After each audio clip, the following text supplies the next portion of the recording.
You know what? I am a testament to the power of starting small.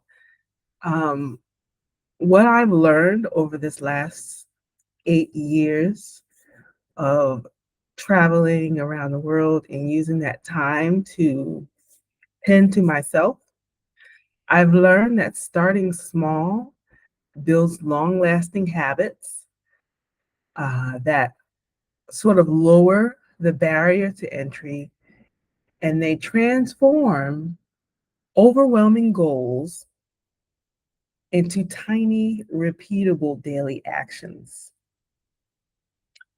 Um, and I subscribe to the uh, what would you call it? To the philosophy, I guess, the philosophy of slow living, which teaches how to be more patient. It encourages deep self awareness, and you start to learn how to appreciate the beauty of compound progress instead of just sudden stressful leaps. So let me give you a few examples that um, I'll give you a few examples from my own personal life. Everybody always says that they want to write a book. I want to write a book. I want to write a book. They may or may not know what it is that they want to write the book about, right? And so they jump headfirst into the process. Um, and as a person who works with people who want to write books from time to time, or just work on writing projects in general, what I figure out is that, well, they haven't really developed any kind of a writing practice at all. They might write emails for work. Um, they might write notes and stick them on the wall, but there's really not any sort of a personal writing practice where they get to be able to sit down and really think about, all right, well, what is this book even going to be about? Um, and so the process of writing the book often tends to be uber frustrating because getting your body to actually sit down into the practice and having the discipline to be able to sit down and write a book. I don't care how short or how long the book is. It does take discipline to be able to finish it. You need discipline to sit down and say, okay, this is the topic I want to be able to write my book about. And in this book, I'm going to limit my thoughts to X, Y, and Z. What a lot of people end up doing is they put a bunch of stuff. They're like, I gotta put, I was born here and this happened with my mom and my dad was here and, my siblings and, then I started elementary school and all of that is not even useful in the book and we're trying to write. We love it. We love that information. Um, but that doesn't necessarily mean that it belongs in the book that you want to be able to write. Um, And so it just becomes a process that takes months, sometimes years longer if they do it at all, because a lot of people say that they want to be able to write a book, but never really actually get to doing it because they haven't figured out how to be able to chop it down into chunks. And this is the reason why I really love the process of personal journaling. Personal journaling is so important because it is a personal writing habit that forces you to sit down and decide what's important to you. In the process of journaling, you will start to see patterns in how you think, what you feel on the inside. Um, and then you'll start to have, some real opinions about what it is that you can write about, what you want to write about, what's important to you, what do you have to share with people. And even then, sometimes journaling may not be, it's the first step, but it certainly may not be, from journal to book may not even be the best step. From journaling, for those of you who are already doing that, it's a good idea to be able to start sharing some of those stories, some of those thoughts, some of those, frameworks that you've developed over time with a public audience. And so starting things like newsletters, where, once a week you share a thought, start a LinkedIn page, start a YouTube page like I do here, start threads, IG, any of the social media spaces, start a newsletter, start a blog, um, any sort of a social media where you get to break down your thoughts into bits and pieces, and you get to put it out into the world, and you get to see, what catches fire and what doesn't. How do people react to what it is that you have to say? Doesn't mean that your thoughts necessarily need to go viral. But even if you get one or two comments from people, that's still useful. That's useful information. As opposed to sitting down and paying somebody, usually big money. Because if you're not paying big money, you're paying for a class, some sort of an online class that you're not going to use. You're not going to. I don't care. You pay 97 to 500, maybe even $1,000 for a class that you're never going to use.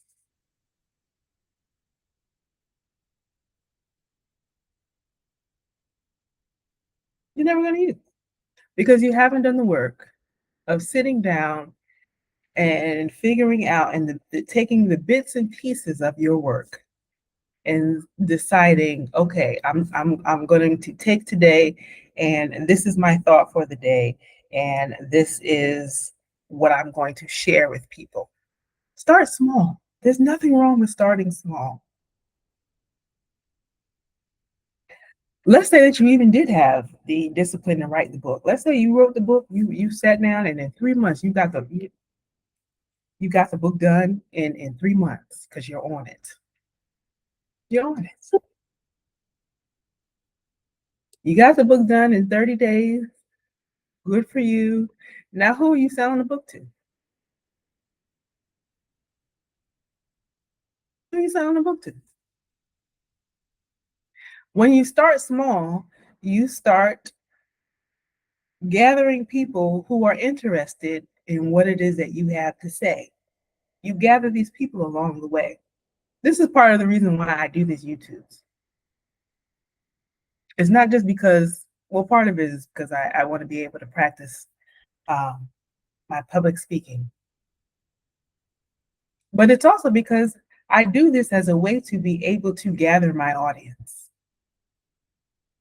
What is it that resonates when I talk about things? What is it that resonates with people? And what doesn't? What's the stuff that people don't necessarily want to hear from me? Because when I write my books, I want my books to sell. So I'm not going to be throwing out books in 30 days just for me to be able to put it online for you to buy, and nobody buys the thing because I haven't really gotten clear on what it is that's helpful for you to read from me anyway.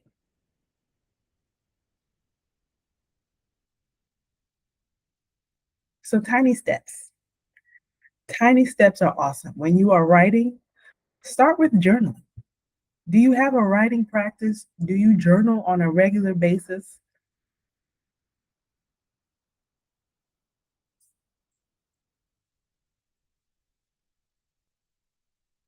Do you have some sort of a public facing writing practice? Do you write weekly somewhere on a newsletter, a blog, or social media where you get to share your thoughts? That's important. And so those small daily pieces of output will help you to discover what it is that what's so special about the thing that you came here on earth to share without burning out over the process. Because folks will burn out. They're ready to burn out. And oh, I can't write the book, and you think something's wrong with you. It's not that there's something wrong with you. You just haven't gone through a process yet. You've got to go through the process of gathering your thoughts and figuring out what is the thing that you came here to say. Once you get to that point, then you can write a book. Then you can pay somebody like me to be able to support you on your book writing process. If you haven't done that part, then listen, to work with me is not cheap. I'll tell you right now. Right now I'm charging people about $1,000 for me to be able to do um, a manuscript read for memoirs and nonfiction books.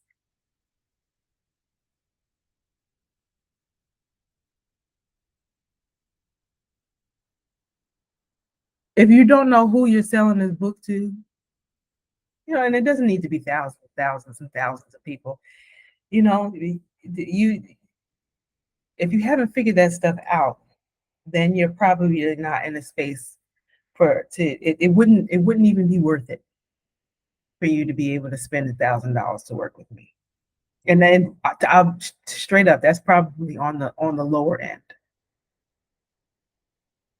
$1,000 is probably on the lower end for people who work with me on manuscript reviews.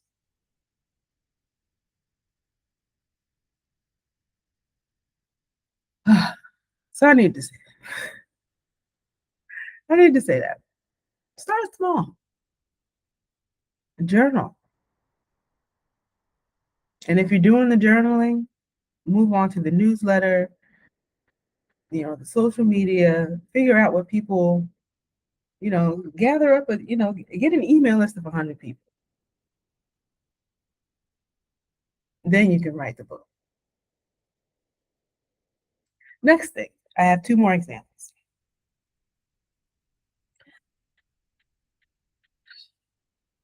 The topic of losing weight. I've spoken here before that during the 8 years of my travel abroad, I have lost more or less 100 pounds.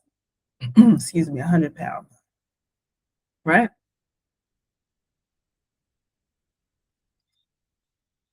And people always want to know the shortcuts. Excuse me, they want to know the shortcuts. They want to know my secret. How did that happen? Well, the truth is I did a lot of things. I got in contact. I was very clear on what it is that I wanted. And my original intention was not to lose weight. Let me start there. My original intention was not to lose weight. It was to feel better in my body. It just so happened that the things that I did happened to lead to a ton of weight loss. And I think for a lot of people, what they want so bad to be able to get a certain result. They have in their mind, they want to be able to reach a certain result. They want to look a certain way. And they're not necessarily attached to the process of just feeling good in your body. And so, of course, food was a thing. I had to change what it is that I eat. And I've changed it many times over the course of 8 years. But what people don't know is that as far as my exercise is concerned, I started small. Nobody saw me getting up at night, and then I want to. Jesus, what is happening? I want to specify that I got up at night to walk. And part of that reason was because it was hot in a lot of the places. But when I was in Rwanda, it never really got that hot. I was there in Rwanda for 3 years, but I was still going outside at night because I didn't want people to see me trying to run. There was shame attached to it. I had lost weight, but I wasn't really feeling good about what my body looked like. I felt shame about how you think that you lose a bunch of weight and the body is just tight and the body is tea and it's not.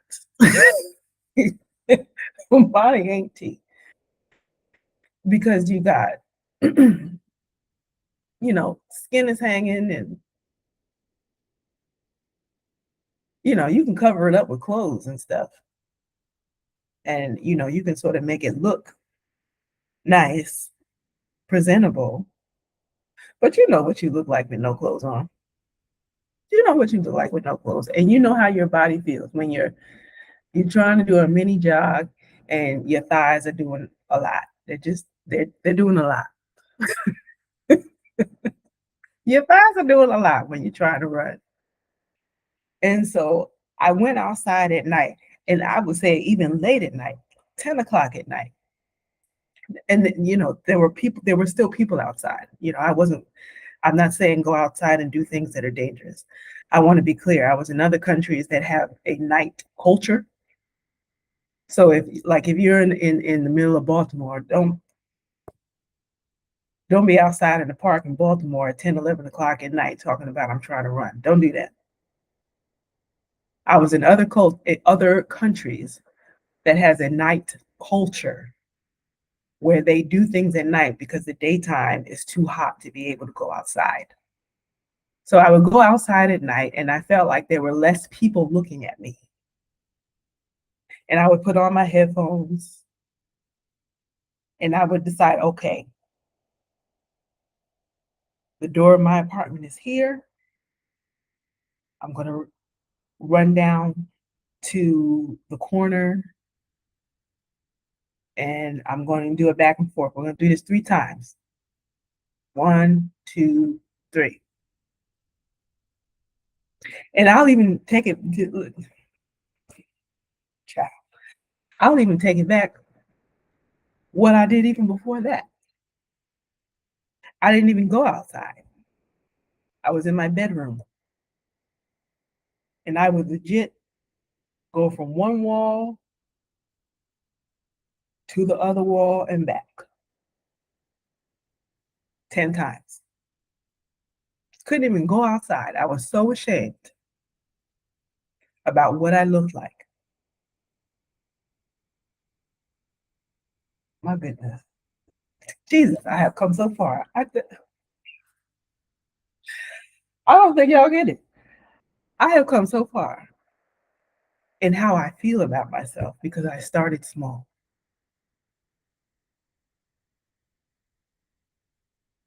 You don't need to start off running a marathon. What can you do today to get started? I started off in my bedroom running from one wall to another. And it's not even like I lived in a big house. I had an apartment.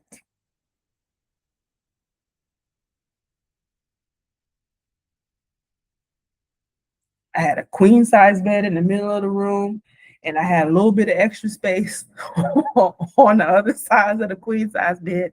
And I would run from wall to wall, not at top speed, just a little light jog, just to be able to get in the motion. What does it feel like to be able to get up and say, okay, I'm going to do this every day? Um, I'm going to do this every day. And then what happens is that is going to get comfortable for you. And then your body is going to ask you for more. That's when I started to go outside. I was like, well, I don't need everybody looking at me. So I would go outside at night.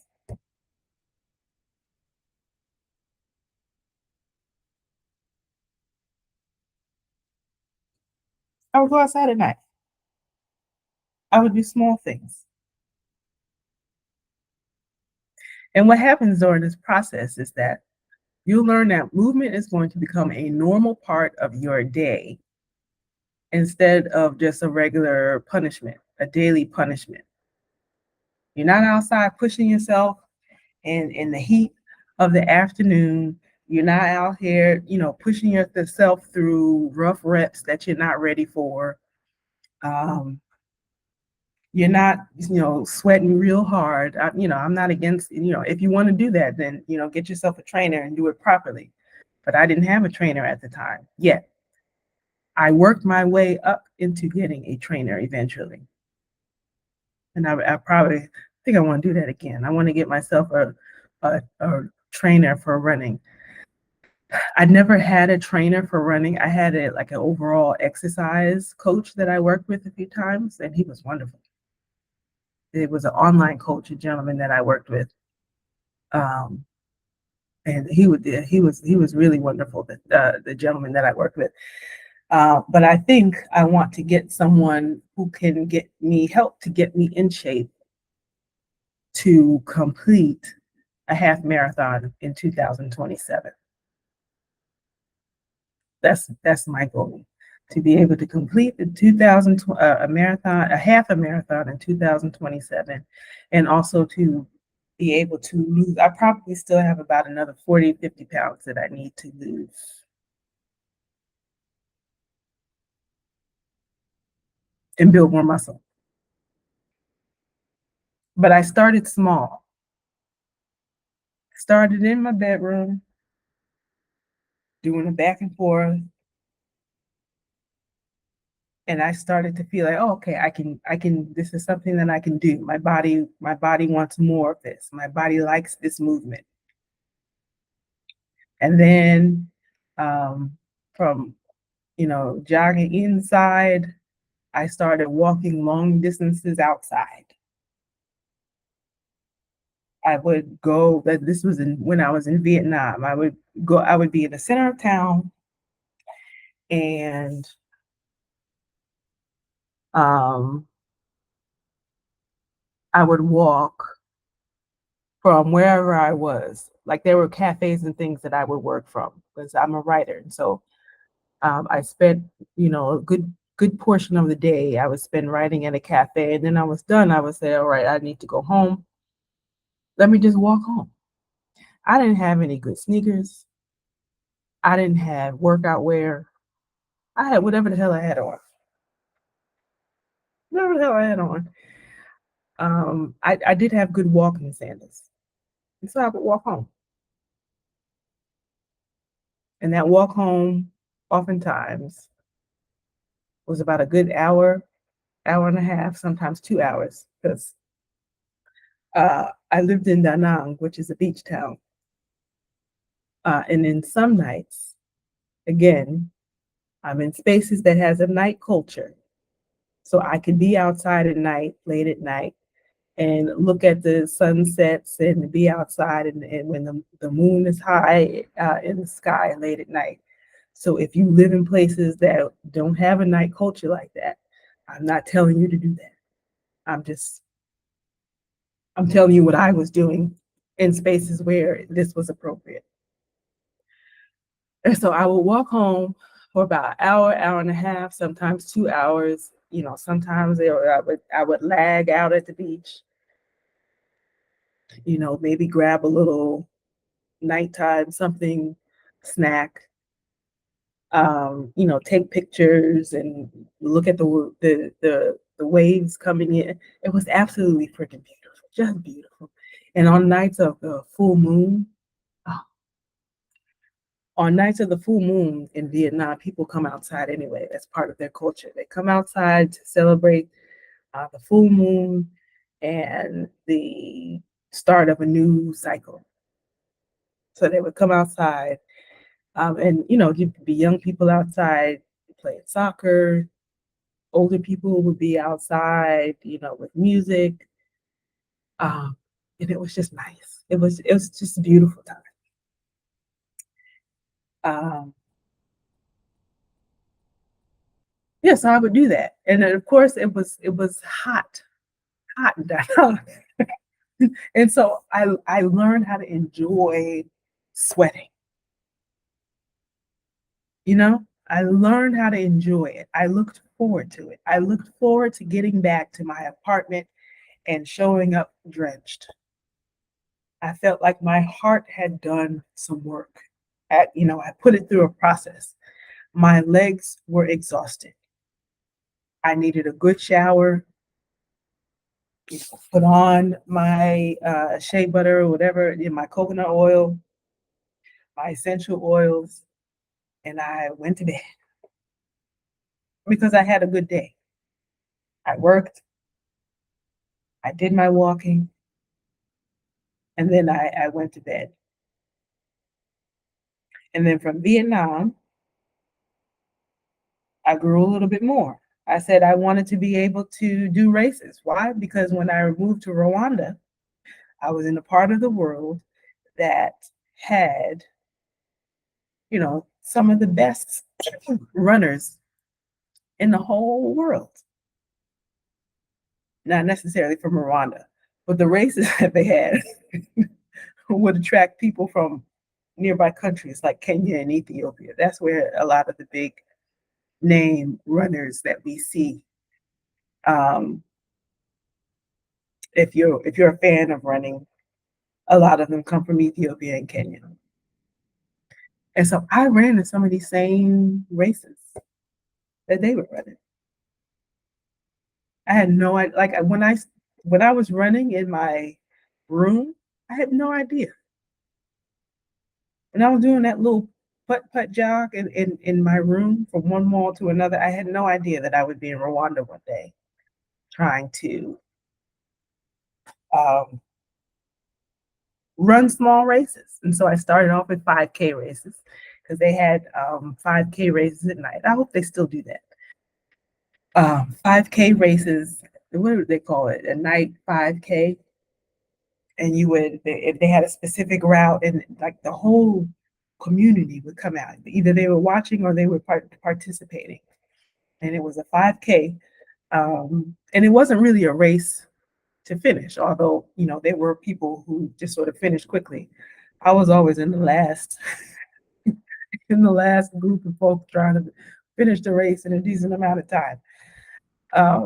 But um, they did the 5Ks, and you would, run the hills. Rwanda is known as the land of 1,000 hills. And so it was just beautiful at night. Rwanda has perfect weather. It was usually a clear night, so you can see stars and things at night.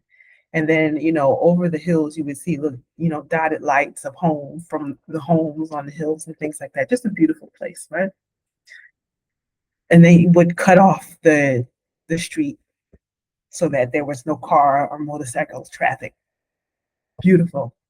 And then there were a few international races that I did where the larger runners, the really top runners would be in. And that was exciting. That was exciting. So I did 10Ks. Yeah, I did 10Ks. That was fun to do as well. Then I messed around, left Rwanda. Um, I did running in Turkey. There was a race that I wanted to do, but there was a reason why I didn't. And I was really disappointed that I didn't get to do it. But when I left Turkey and went to Mexico, I completed my first half marathon. So starting small got me to the bigger thing. And I would like to be able to do half marathon. I'm not ready for a full-on marathon yet. Because I really, child, trying to finish the half marathon, that was a lot. That was a lot for me. Um, I would like to be able to do a full marathon at some point. But that day is not today, or nor will it be in 2027. I'm good at the half marathon mark. I know my limits, but I'm starting doing small things, and with time, you increase. You take tiny steps.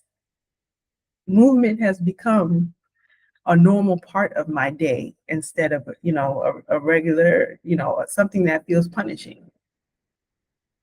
Even here now, because I live in Playa del Carmen in Mexico, and it's hotter than hell. There's this 6 months of heat, of heavy, of heavy heat, um, just heavy air, just heat in the air. You sweat. You just stand on the corner and just sweat, right? And I don't think I like that anymore, which is why I want to go further up north where there's Playa del Carmen is very flat. I like hills like I had in Rwanda. So going up into the mountains of northern Mexico or central Mexico is I think will be more suitable for what it is that I would look for. But even here, I do short daily walks.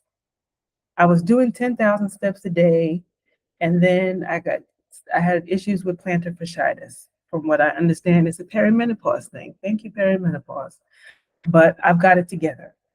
It's back together. So now I'm getting back into my groove of walking a few thousand steps. Today I did a little under 8,000 steps, but I want to get back into that groove of um, doing 10,000 steps. Um, I don't always do it all at one time, but I might do half at some point. Like if I'm running errands, I'll do half of that, and then the other half I'll do a more purposeful walk. But so long as I get the 10,000 steps in, I'm fine with that. My last example, fasting and nutrition. Sometimes I do fast. I don't do it a lot now because I in perimenopause, this is not a time to spend a lot of time not eating. Of course, I eat within a certain amount of certain hours. Like I generally want to be done eating by 7 p.m. And I'll eat my first meal sometime between 10 and 12, 10 a.m. and 12 p.m. in the afternoon. However, there are times when I would fast. I might not eat for the day because I just feel like, I'm just not eating that day. Outside of water, I'm just not ingesting any food that day. I'm choosing to abstain from food. Um, and there have been times where I will do 3 days of no food, or I might just do like fruits. There was a time when I've done 15 days of no food. That was tough. That was a lot. That was back when um, I was doing what this was way back when I was in Thailand, and I put myself purposely into a detox process that lasted 6 months. So even then, I did small steps before I did 15 days of no food. And then I did water, no food, and I did water. But and when I finished it, I remember everybody asking me it being the 15 days of no food. Everyone wants to know, well, how'd you do it? And I'm gonna do that. I like the way that your skin is glowing. And I'm like, dude, like, do you know what I had to do in order to get to the 15 days of no food? Everybody wants to do the shortcut, but nobody wants to be able to figure out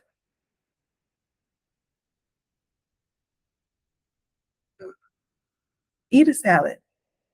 Learn how to make a salad that tastes good to you. Do you know how to make salad dressing at home? What are the fruits and vegetables that you like to eat? Learn how to eat first before you just start not eating. You can't go from eating Popeyes and pasta at home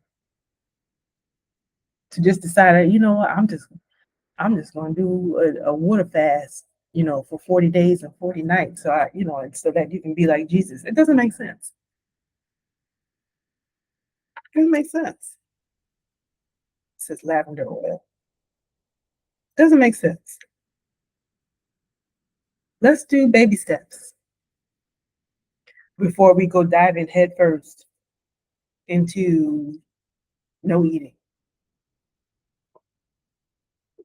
Learn how to cook one good meal a day. Decide what you're going to cook. One good whole meal. Learn what does a whole meal look like. You got your proteins, your fats, you got fiber.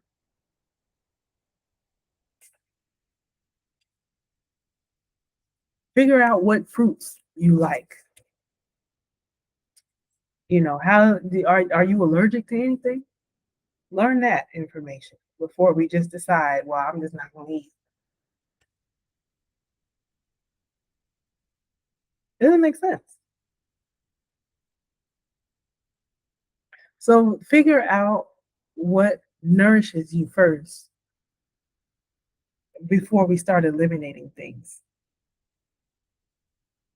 What makes you feel good before you go outside to, to do your walking and to run? What are the foods that are going to fuel you so that you feel good at the end of the walking or the running or whatever it is that you're doing, instead of making you feel like you're about ready to pass out, because it really does make a difference. Protein does make a difference, and that's whether you're doing animal protein or veggie protein. All of that stuff matters. So try things. Learn how to eat first before you decide that I'm just going to fast on water. I'm going to drink water with a cap full of vinegar in it, for 10 days. And it may help you to lose weight in the short term, but as soon as that thing is over, you haven't gone through the process of learning how to eat. You don't know how to feed yourself. So what happens is, you're so starved at the end of the few days of drinking vinegar water that you go to the first thing that you were eating before that was making you gain weight with, and it's usually fast food, or some people are, uh, pasta people that, they eat foods that are heavy on the pasta, or they eat junk foods like potato chips and chocolate and things like that. Um, Learn what it is that you like to eat. Your healthy food choices should become a natural preference instead of a struggle. On my way home, today I went. Today's Monday, and Mondays are usually my sort of business, working on my business sort of a thing. So I usually go to a cafe. Today I went to a cafe way on the other side of town. I do that on purpose because I walk down there. I walk all the way down there, and then when my day is over, I walk all the way back, and that's how I got my 8,000 steps today. Um, Jesus, what was I even talking about? I walk down and I walk back. I don't even remember what was the point that I was trying to make. Oh my goodness, perimenopause brain is so funny. Healthy choices become a national preference, and instead of okay. So on my way back from the cafe, I stopped at one of my favorite markets. It's a small market, and in my opinion, they sell the best, and the best fruits and vegetables, and also the largest variety. That's important to me. And so I got a nice, beautiful bunch of kale. Can't find kale anywhere. Can't find kale anywhere else, at least not in Playa del Carmen that I have found. Um, Beautiful, crisp green, and I'm going to have that tomorrow as part of my breakfast. I'm going to have it with a couple of boiled eggs, and I'm going to massage it with some lime juice and salt and avocado and some onion, and I'll put some tomato and cucumber in it, and probably some za'atar spice or some other sort of spice that I might feel like eating. And I have a super sweet plantain to go with it because I haven't had plantain in a while, and I would like that's going to be my breakfast slash lunch ish, and then I'm going to make veggie soup. It'll be a chicken and veggie soup that I'm going to make for dinner, and I'll make that for dinner. I'll probably eat half of that, and the remainder of that will be breakfast for the following day. And that's how I eat. I know the things that I like to eat, um, and so I stick to that. I'm always open to trying new types of vegetables and fruits and vegetables. I'm very curious. I stay very curious about um, what food is available to me. Um, yeah, I'm very curious. I'm not in a rush. I'm not in a rush to like lose weight, but I am on my process. I'm on a process. It took me, let's see, for the in okay, so 8 years ago when I moved to Thailand, I didn't lose 100 pounds during the 6 months. And during the first 6 months, I probably lost a good 60, 70 pounds. I finished that program, moved on for a few years, and over time, because of I'm sort of not really still focusing on how to lose weight. I never focus really on pounds.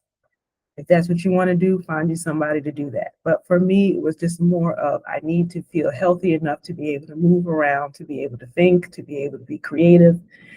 And so the additional 40 pounds just sort of happened by itself over time. I couldn't tell you how long. Couldn't tell you. And of course, there have been times when I probably gained a good 10 to 15 pounds, depending on where I live. Um, and I'm okay with that.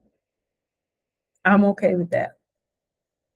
Um, but now I want to be able to lose more weight. And I think I'm going to have to be more purposeful about how I'm losing that weight. So that will require hiring a person who can help me with that, particularly, particularly as I'm in this stage of life called perimenopause, because you need help.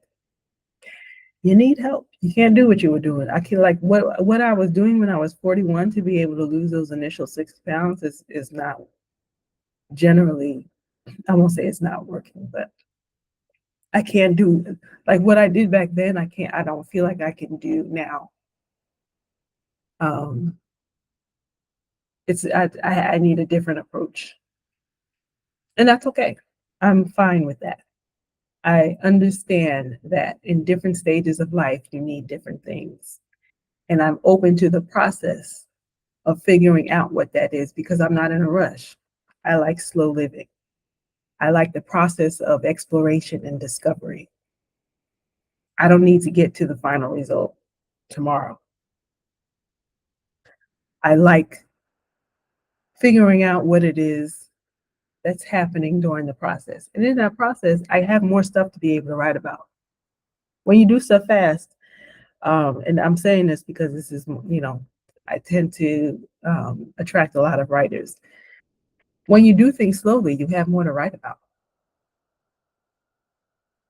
You can sit down and sort of say, hey, okay, well, my body's feeling this way when I do this, and it's not really working when I do that. But I noticed that I have cravings for X, Y, and Z. And well, what does that mean? And it gives you something to be able to think about. This is how wisdom develops from doing things slowly, from exploration. So being able to do things slowly, we learn patience. When you're, rushing through life, that only brings you anxiety.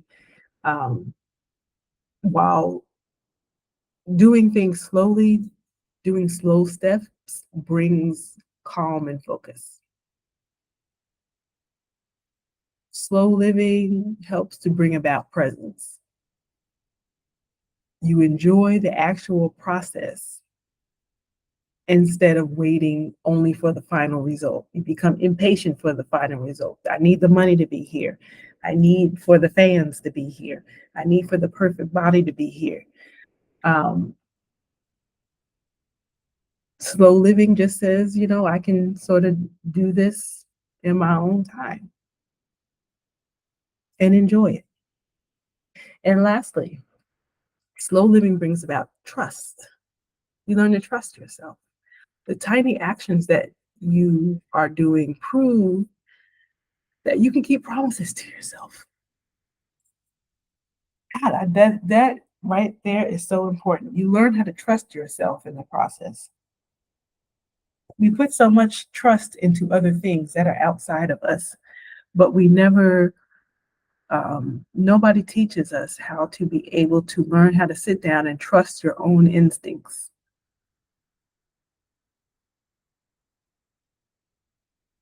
Trust your own instincts. Your body will tell you what it is that you want, what it is you need, and what it is that you want, when it is that you need help,